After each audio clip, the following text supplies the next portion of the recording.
Good morning, students. So today we start the first practical question of accounting equation. The question is here. Prepare the accounting equation from the following. मैं आपको पहले ही बता चुका हूँ कि जो accounting equation है हमारी वो क्या है, asset is equal to capital plus liability.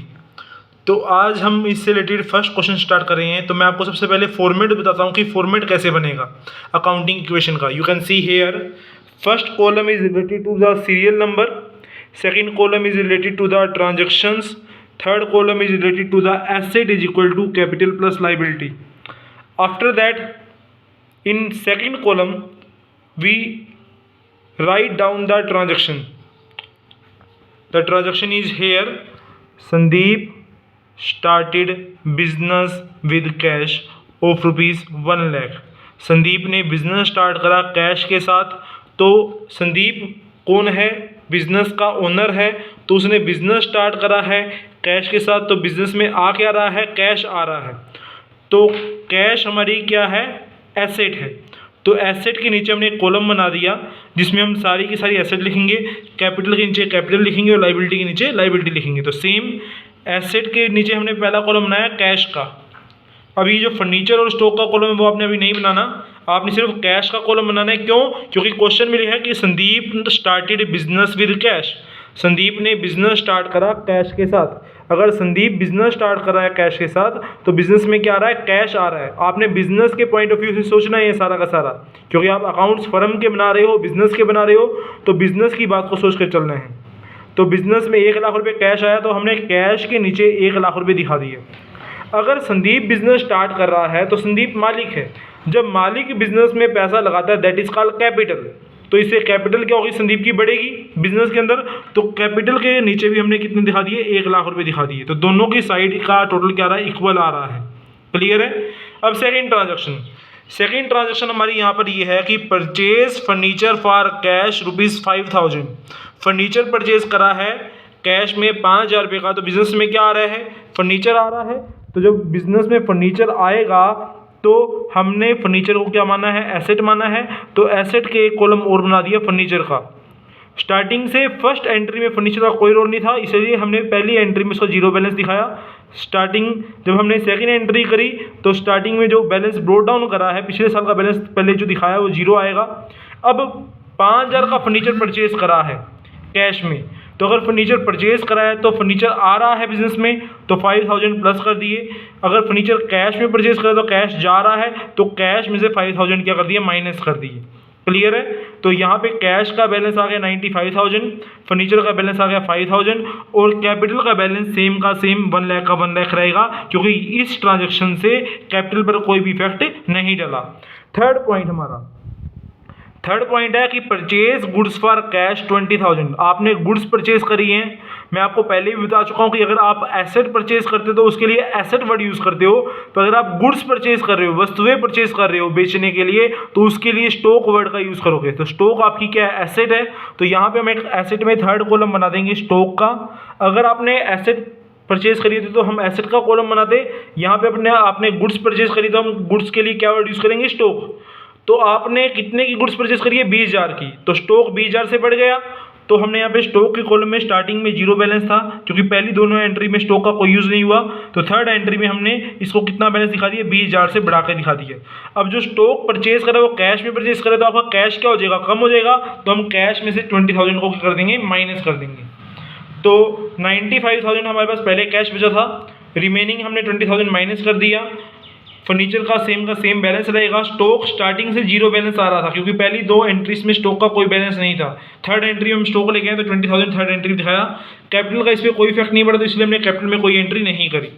Clear है बात। नेक्स्ट पॉइंट यहाँ पर हमारा है कि परचेज करा है हमने गुड्स ऑन क्रेडिट। उधार में गुड्स परचेज करी हैं। तो जब आप उधार में गुड्स परचेज करते हो तो कितने की परचेज कर रहे हो, 36,000 की। तो अगर आप उधार में गुड्स परचेज कर रहे हो तो किससे परचेज करोगे, सप्लायर से। सप्लायर हमारा कौन होता है, वो व्यक्ति जिसने हमारे को पैसे लेने हैं, जिसने हमारे से पैसे लेने हैं, हमारा लेनदार है। क्योंकि जब आप उधार में गुड्स परचेज करोगे तो वो आपका सप्लायर है, तो वो लेनदार हुआ। लेनदार को अकाउंट्स की भाषा में हम क्रेडिटर कहते हैं। तो क्रेडिटर हमारी क्या होती है, लाइबिलिटी होती है। तो लाइबिलिटी के नीचे एक कॉलम बना लिया क्रेडिटर का। अब यहाँ पॉइंट है कि आपने उधार में गुड्स परचेज करी है, कितने की, 36,000 की। जब आप 36,000 की गुड्स परचेज कर रहे हो तो आपके लिए वो क्या है, गुड्स आ रही है बिजनेस में, क्योंकि गुड्स परचेज करी तो स्टॉक आ रहा है, तो स्टॉक में 36,000 से प्लस कर दिया। दूसरा, ये उधार में परचेज कर रहा है तो कैश तो गया नहीं, ये बात तो क्लियर है। उधार में परचेज कर तो ये आपके लिए लाइबिलिटी है जो बाद में चुकानी पड़ेगी, तो उसको लाइबिलिटी को दिखाना ही पड़ेगा। इसलिए हमने क्रेडिटर के कॉलम में स्टार्टिंग से जीरो बैलेंस दिखाते हुए अब 36,000 से दिखा दिया, क्योंकि क्रेडिटर हमारे अब कितने से बढ़ गए, 36,000 से बढ़ गए। क्लियर है। उसके बाद हमारा अगला point, paid for rent. Rent पे करा है, रेंट हमारे लिए खर्चा है। खर्चे कहाँ से पे करते हैं, कैश की फॉर्म में पे करते हैं। तो इसीलिए रेंट हमारे लिए खर्चा है, तो हम खर्चे को कैश की फॉर्म में पे करेंगे, तो कैश हमारा क्या हो गया, कम हो गया। अगर आप रेंट पे कर रहे हो तो फर्म को प्रॉफिट होगा या लॉस होगा, लॉस होगा। तो मैं आपको पहले भी एक पॉइंट बताया है, जो मैंने अभी लास्ट कल की वीडियो में बताया था कि बैलेंस शीट कैसे बनती है। तो बैलेंस शीट में मैंने आपको समझाया था कि कैपिटल में नेट प्रॉफिट ऐड होते हैं और नेट लॉस माइनस होते हैं। तो ये जो लॉस हो रहे हैं रेंट को पे करने पर, तो उससे हमारी कैपिटल क्या हो जाएगी, कम हो जाएगी। तो हम कैपिटल में से इस लॉस 700 रुपये को माइनस कर देंगे। याद रखना, जब भी आप कोई खर्चे करते हो तो खर्चे से एक तो कैश कम हो रहा है, दूसरी आपकी कैपिटल कम होगी। कैपिटल कम क्यों होगी, क्योंकि वो आपके लिए लॉस है, तो लॉस से कैपिटल क्या होती है, कम होती है। तो इसमें कैपिटल में से माइनस कर दिया। अगर यहीं पर रेंट रिसीव लिखा होता तो हमारे पास कैश आता, तो कैश ऐड कर देते। दूसरे हमारे लिए प्रॉफिट था वो, तो हमारी कैपिटल क्या होती थी, प्लस हो जाती। क्लियर है point. Last point, good costing 40,000 sold at A profit of 20% of cash.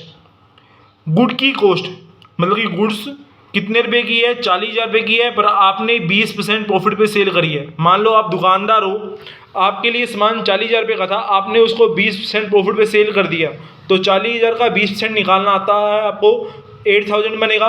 तो आपने कितने में सेल कर दिया, 48,000 में।